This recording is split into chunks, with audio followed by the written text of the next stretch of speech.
अंतरिक्ष की अनंत गहराइयों में छिपे लाखों साइलेंट किलर में से एक बेहद खतरनाक शिकारी जाग चुका है और इसकी सीधी नजर हमारी धरती पर है। ठीक अगले हफ्ते हमारे अपने ग्रह यानी पृथ्वी के बिल्कुल बगल से खौफनाक मौत का सौदागर गुजरने वाला है। आज हम आपको ब्रह्मांड के एक चलते फिरते टाइम बम से रूबरू कराने जा रहे हैं जो पृथ्वी पर तबाही का मंजर लिख सकता है। एक एस्ट्रॉइड जिसकी रफ्तार बंदूक की गोली से भी हजारों गुना तेज है, वो हमारी और आपकी पृथ्वी की तरफ बढ़ रहा है। वैज्ञानिक दिन रात कंप्यूटर स्क्रीन पर इसकी एक एक हरकत को ट्रैक कर रहे हैं। अगर अंतरिक्ष की किसी भी अदृश्य ताकत ने इसका रास्ता जरा सा भी बदला तो यह सीधे हमारी धरती से टकरा सकता है, यानी एक बहुमंजिला इमारत जो सीधे अंतरिक्ष से किसी मिसाइल की तरह फेंकी गई है। इस विशाल पत्थर की टक्कर का मतलब होगा सैकड़ों परमाणु बमों का एक साथ फट जाना। अगला हफ्ता पूरी मानव जाति के लिए अग्नि परीक्षा की घड़ी है। आसमान में नजरें जमाए रखिए क्योंकि मौत और जिंदगी के बीच फासला बहुत कम होने वाला है।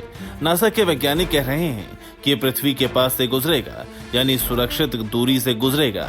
ऐसे में एक सवाल उठता है कि क्या विज्ञान पर आंख मूंदकर भरोसा किया जा सकता है? अंतरिक्ष की दुनिया अनसुलझी पहेली है जहां पल भर में नियम बदल जाते हैं। क्या यह सिर्फ वैज्ञानिकों का हमें दिलासा देने का कोई तरीका है ताकि दुनिया में अफरा तफरी न मचे? वैज्ञानिक हलकों में इसे एस्ट्रॉइड 2026 JH2 नाम दिया गया है। आसमानी चट्टान 28,000 किलोमीटर प्रति घंटे की तूफान रफ्तार से हमारी तरफ बढ़ रही है।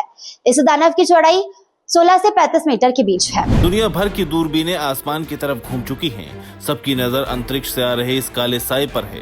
दुनिया भर के वैज्ञानिक हाई अलर्ट पर हैं। सबसे ज्यादा डराने वाली बात इसकी दूरी है। अगले हफ्ते जब यह पृथ्वी के सबसे करीब होगा तब इसकी दूरी महज 90,000 किलोमीटर रह जाएगी। हमारा चांद हमसे करीब 3,84,000 किलोमीटर दूर है। यह महाबली एस्ट्रॉइड चांद के मुकाबले हमारी धरती के 4 गुना ज्यादा करीब से गुजरेगा। अंतरिक्ष के विशाल पैमाने पर 90,000 किलोमीटर की दूरी कुछ भी नहीं है। यह बिल्कुल वैसा ही है जैसे किसी के कान के पास से बंदूक की गोली सनसनाती हुई निकल जाती है। एस्ट्रॉइड 2026 JH2 का रास्ता पूरी तरह से ट्रैक किया जा चुका है। मौजूदा एस्ट्रॉइड को लेकर दावा किया जा रहा है कि भले ही यह हमारी पृथ्वी के बहुत करीब से गुजर रहा हो, लेकिन कैलकुलेशन के अनुसार इसके पृथ्वी से टकराने या किसी महाविनाश की कोई आशंका नहीं है जब तक किसी खगोलीय घटना की वजह से इसका रास्ता बदल नहीं जाता। Bureau report P24 news.